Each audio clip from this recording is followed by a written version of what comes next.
সাপ প্রজাতির মধ্যে সবথেকে দ্রুতগতির সাপ হচ্ছে দারাস সাপ। ছবির এই সাপটি একটি দারাস প্রজাতির বড় সাপ। এরা দিনের বেলায় এখানে সেখানে ঘোরাঘুরি করে, বাড়ির আঙিনায়, বাড়ির আশেপাশে ঝোপঝাড়ে, ঘরের চারিপাশে ঘোরাঘুরি করে। মূলত এদের উদ্দেশ্য খাবারের খোঁজা, খাবারের সন্ধান করা। ইঁদুর, ব্যাঙ, পোকামাকড় এগুলো তাদের প্রধান খাদ্য।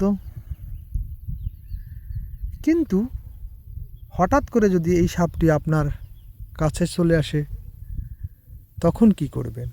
যেটা আমার ক্ষেত্রে হয়েছিল।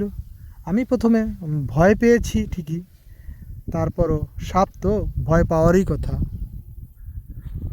শুনেছি দারাস বিষধর নয়, অন্য সাপের তুলনায় এরা কাউকে আক্রমণও করে না। তারপরও সাপ যেহেতু, ভয় পাবো এটাই স্বাভাবিক।